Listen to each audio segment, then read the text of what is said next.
सुप्रभात दर्शक बंधु आज हूँ डिसेम्बर मास 3 तारिख बुधवार। आसतु आज देश विदेशर प्रमुख खबर गुड़िक नजर पकाइबा। ता पूर्व चैनल नुआ थिले चैनल को सब्सक्राइब करी पाखरे आसुथिबा बेल आइकन को ऑन कर दियंतु एवं आपण केउ जिल्लारू हमर ही वीडियो को देखुचंती कमेंट बॉक्स रे निश्चय लिखंतु। तेबे आसंतु आजिर संपूर्ण खबर उपरे नजर पकाइबा। आजिर प्रथम खबर युक्त 2 परीक्षा तारीख घोषणा बड़ सूचना देला उच्च माध्यमिक शिक्षा परिषद।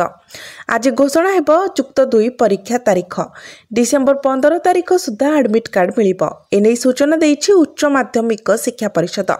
चलित वर्ष विज्ञान रे 1,06,344 छात्र छात्री पंजीकृत होइतिबा बेले कला रे 2,39,561 और वाणिज्य रे 22,880 पंजीकृत होइछन्ति।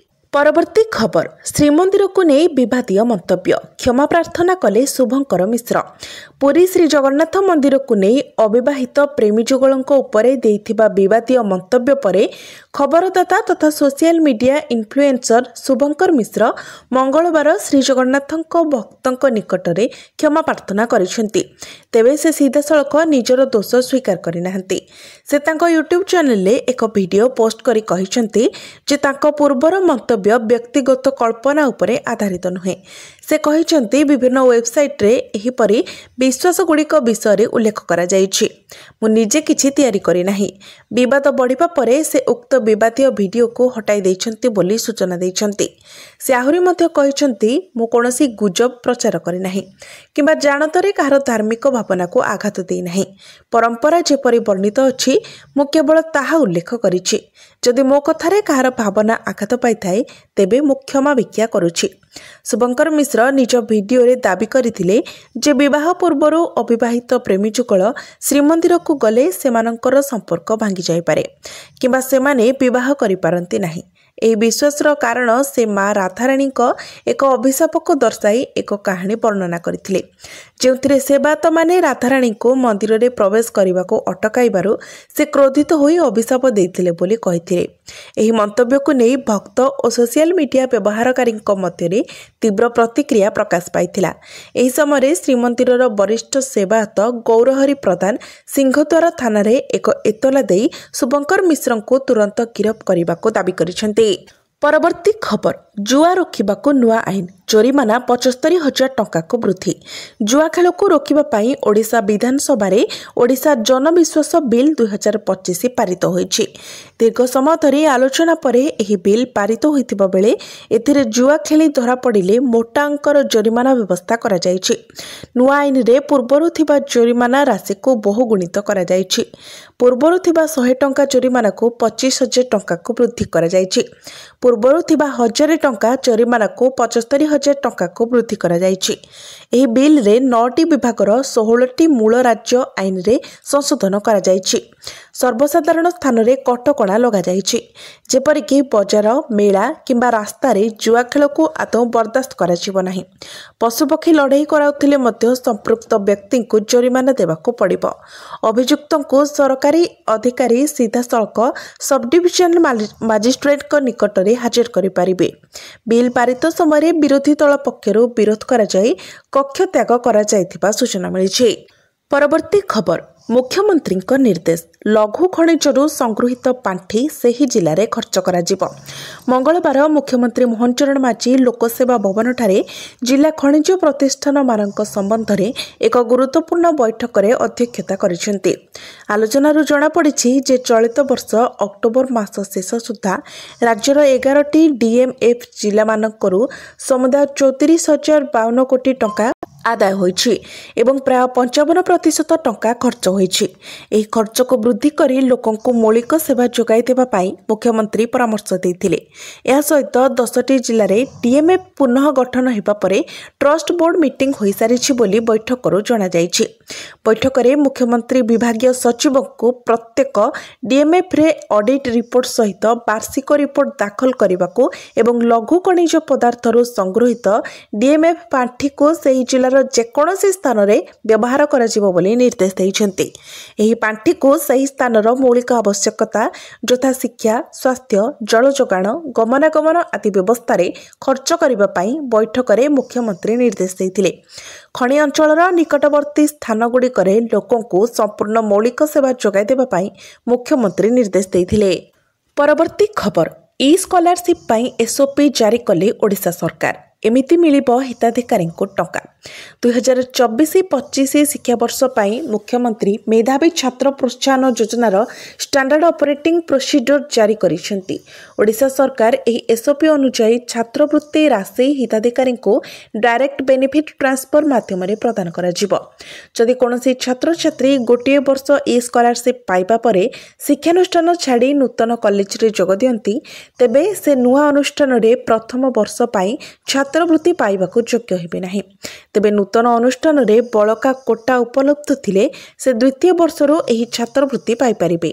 ଛାତ୍ରବୃତ୍ତି ପାଇଁ ଯୋଗ୍ୟ ବିବେଚିତ ହେବାକୁ ହିତାଧିକାରୀମାନେ ସେମାନଙ୍କର ଶିକ୍ଷାଗତ ରେକର୍ଡ, ପ୍ରବେଶିକା ପରୀକ୍ଷା ମାର୍କସିଟ୍ କିମ୍ବା ଟ୍ରାନ୍ସକ୍ରିପ୍ଟ ଦାଖଲ କରିବେ।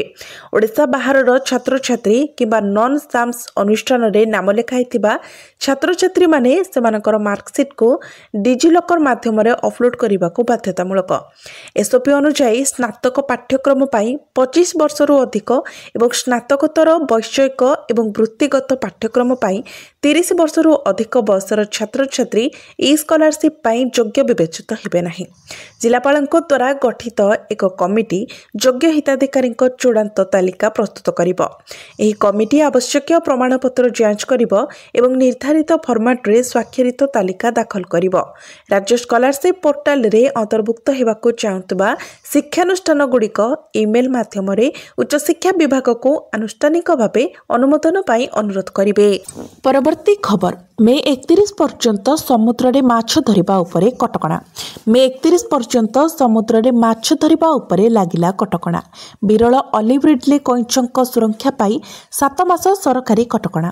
ସମୁଦ୍ରକୂଳଠାରୁ 20 କିଲୋମିଟର ପର୍ଯ୍ୟନ୍ତ ମାଛ ଧରିବା ଉପରେ କଟକଣା। ଋଷିକୁଲିଆ, ଧାମରା ଓ ଦେବୀ ନଦୀ ମୁହାଣରେ ମଧ୍ୟ ମାଛ ଧରା ନିଷେଧ କରାଯାଇଛି। ଯନ୍ତ୍ରଚାଳିତ ବୋଟ୍ ଚଳାଚଳ ବନ୍ଦ। ଆଇନ ଭାଙ୍ଗିଲେ ଜେଲ୍ ଓ ଜରିମାନା ହେବ ବୋଲି ନିର୍ଦ୍ଦେଶ ଦିଆଯାଇଛି।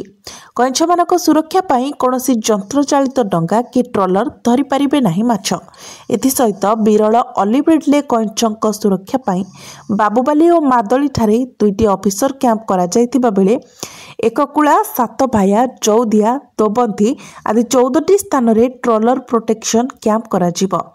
ବାବୁବାଲି ଓ ଶାସନପେଗରେ ଗୋଟିଏ ସେକ୍ସନ ଲେଖାଏଁ ଏପିଆର ଫୋର୍ସ ମୁତୟନ କରାଯିବ। ପରବର୍ତ୍ତୀ ଖବର, ଆଜି ମହାପ୍ରଭୁଙ୍କ ପନକ ଲାଗି ନୀତି। 5 ଘଣ୍ଟା ଭକ୍ତଙ୍କ ପାଇଁ ଦର୍ଶନ ବନ୍ଦ। ଆଜି ମାର୍ଗଶିର ଶୁକ୍ଳପକ୍ଷ ତ୍ରୟୋଦଶୀ ତିଥି। ଏହି ତିଥିରେ ବିଗ୍ରହମାନଙ୍କ ପନକ ଲାଗି ନୀତି ଅନୁଷ୍ଠିତ ହେବ।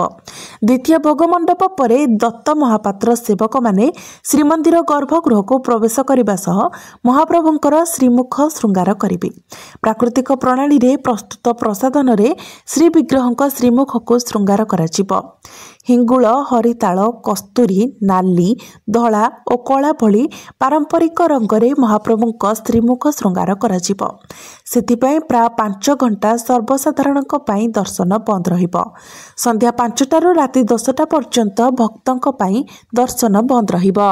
ପରବର୍ତ୍ତୀ ଖବର, ପ୍ରଧାନମନ୍ତ୍ରୀଙ୍କ କାର୍ଯ୍ୟାଳୟ ଏବେ ସେବାତୀର୍ଥ ଭାବରେ ପରିଚିତ ହେବ। ପ୍ରଧାନମନ୍ତ୍ରୀଙ୍କ କାର୍ଯ୍ୟନୀତି ଏବଂ ଜନସେବା ପ୍ରତି ସମର୍ପଣକୁ ସ୍ୱୀକୃତି ଦେଇ ସରକାର ଏହି ଗୁରୁତ୍ୱପୂର୍ଣ୍ଣ ନିଷ୍ପତ୍ତି ନେଇଛନ୍ତି। ଏହାର ଉଦ୍ଦେଶ୍ୟ ଶାସନରେ ସେବାକୁ ଭାବନାକୁ ବଢ଼ାଇବା।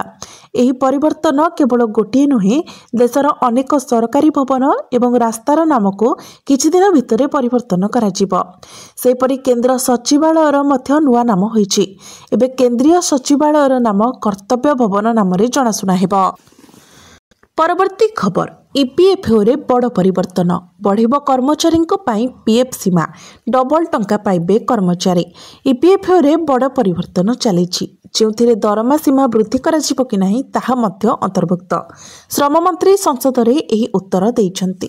ସରକାର ଇପିଏଫ୍ ମଜୁରୀ ସୀମା 15,000ରୁ 30,000କୁ ବୃଦ୍ଧି କରିବାକୁ ବିଚାର କରୁଛନ୍ତି, କିନ୍ତୁ ସମସ୍ତ ଅଂଶୀଦାରଙ୍କ ସହ ବ୍ୟାପକ ଆଲୋଚନା ପରେ ହିଁ ଚୂଡ଼ାନ୍ତ ନିଷ୍ପତ୍ତି ନିଆଯିବ। ଶ୍ରମମନ୍ତ୍ରୀ ମନସୁଖ ମାଣ୍ଡବ୍ୟ ସଂସଦରେ କହିଛନ୍ତି ଯେ ଗିଗ୍ ଶ୍ରମିକମାନେ ବର୍ତ୍ତମାନର ଇପିଏଫ୍ ଯୋଜନାରେ ଅନ୍ତର୍ଭୁକ୍ତ ହେବେ ନାହିଁ। किंतु सामाजिक सुरक्षा कोड 2020 अनुଯାयी अन्यान्य सुरक्षा लाभ पाइबे। सारा देश में लक्ष लक्ष नियुक्ति प्राप्त व्यक्ति दीर्घ दिन धरी किछि भल खबर पाई अपेक्षा करी रहिछंती। कर्मचारी भविष्य निधि पांठि पाई बाध्यतामूलक मजूरी सीमा वृद्धि करबा पाई दाबी उठिछि। संसदर शीतकालीन अधिवेशनर प्रथम दिन में एही प्रसंग जोरदार प्रतिध्वनित होइथिला। परवर्ती खबर, बजार रे बुलुची पुला पुला नकली मेडिसिन। उक्त मेडिसिन खाइले धन जीवन क्षतिग्रस्त होबार आशंका रही। गत 4 वर्ष में एपरी 168 प्रकार संदेहजनक औषध जबत बा सीज करिछि स्वास्थ्य विभाग। सेहीपरि 388 निम्नमानर मेडिसिन चिन्हट होइछि। एने बीजेडी विधायक रणेंद्र प्रताप स्वाई प्रश्नर उत्तर रखिछंती स्वास्थ्य मंत्री मुकेश महालिंग। ओडिशा मार्केट रे बुलुछि डुप्लिकेट मेडिसिन, सतर्क कले राज्य सरकार। पान फटी, पान टप, टेलमा, पारासिटामल परी नकली औषध बजार में मिलुछि। एपरी 4 वर्ष में चिन्हट है 168 प्रकार नकली मेडिसिन आउ 388 निम्नमानर मेडिसिन चिन्हट होइछि। गत 4 वर्ष में 2.5 कोटी ऊर्ध्व टंकार नकली मेडिसिन जबत कले सरकार। विधानसभा स्वास्थ्य मंत्री लिखित उत्तर में यह तथ्य सामना आसी। 2021-22, 2024-25 भितर 168 नकली मेडिसिन चिन्हट होइछि। से बळी 388 निम्नमानर मेडिसिन जहाँकि आवश्यक गुणवत्ता एवं प्रभावशाली मानदंड पूरण करिबारे विफल। परवर्ती खबर, 9,000 को वृद्धि पाइब पीएम किसान राशि। प्रधानमंत्री किसान सम्मान निधि योजनार हिताधिकारीक पाई खुशी खबर। आगामी बजेट रे केंद्र सरकार एही योजना अधीन रे मिलुतबा वार्षिक सहायता राशि को वृद्धि करबा उपरे घोषणा करि पारंती। एही योजना अंतर्गत सरकार संप्रति वार्षिक 6,000 टंका प्रदान करुथिबा बेले आगको यह 9,000 टंका को वृद्धि पाइब। एभली किछि सूचना हस्तगत होइछि। रिपोर्ट सरकार एही व्यवस्था उपरे विचार करुछंती। तेबे एने केतेक परामर्श लोड़ा जाइछि। परामर्श गुड़िक विचार कराजिब परे सरकार एही प्रसंग रे चूड़ांत निष्पत्ति नेबे। जदि एपरि हुए तेबे चाषी माने प्रति 4 मासरे थरे 2,000 लेखाएं परिवर्ते 3,000 लेखाएं किस्ती पाइबे। परवर्ती खबर, ओडिशा को प्रथम थर पाई आसिब चिताबाघ। आरंभ हो गलाणी पर्यटन ऋतु। आगको नुआ वर्ष, तेणु पर्यटक मानक आकृष्ट करने पाई प्रस्तुति होछि नंदनकानन। नंदनकानन रे दौड़िब चिता। आफ्रिकार ओडिशा को प्रथम थर पाई आसिब चिताबाघ। नंदनकाननर खुआड़ मध्यरे पर्यटक माने चिता देखिबार सुजोग पाइबे। नंदनकानन को चिता आसिबा पाई व्यापक व्यवस्था करा जायछि। चिता पाई नंदनकानन रे स्वतंत्र खुआड़ निर्माण जायछि। सेथिपाई नुआ खुआड़ मध्य निर्माण होछि जहाँ शेष पर्यायर पहुंचलाणी। अदल बदल प्रक्रिया रे गुजरात 4 प्रजातिर 19टी जीवजंतु आसुछंती। डिसेंबर 10 रे जंतुगुड़िक नंदनकानन रे पहुंचबे। सेथिमध्यरु नंदनकानन को प्रथम थर आसुछंती 5टी पाणीओध। ता संगको भारतीय पत्थर कइंछ मध्य पर्यटकों को आकर्षित करिब। आगको आउ किछि नुआ आसिबार योजना रहिछि। परवर्ती खबर, मुख्यमंत्री मोहन माझीଙ୍କ विरोधରେ एतला देले मनमत।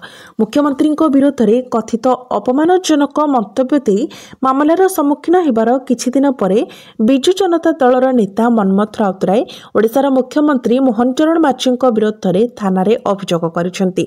मुख्यमंत्रीଙ୍କ आचरण और उच्चारण को नै मनमत आपत्ति उठाई थानार द्वारस्थ होइसेंती। अभियोग अनुसार आदिवासी झीलଙ୍କ प्रति अरुचिकर मंतव्य दैछंती मुख्यमंत्री और अपशब्द मध्य प्रयोग करिसेंती। से सब आदिवासी झीलଙ୍କ प्रति असम्मान। मुख्यमंत्री जो अपशब्द प्रयोग करथिले ताहा अशोभनीय। दक्षिण भारतर एक परिवार प्रति ऐतिह्य प्रति अपमान। यह घटना पूर्वर प्रधानमंत्री नरेंद्र मोदी एवं मुख्यमंत्री माझीଙ୍କ विरोधରେ कथित अपमानजनक मंतव्य देइथिबा अभियोगरे बीजेडी नेता मनमत राउतरायଙ୍କ विरोधରେ मामला रुजु होइतिला। भाजपार आईनगत सेलर अभियोग क्रमे साइबर पुलिस तांको विरोधରେ विभिन्न धारारे मामला रुजु करिछि।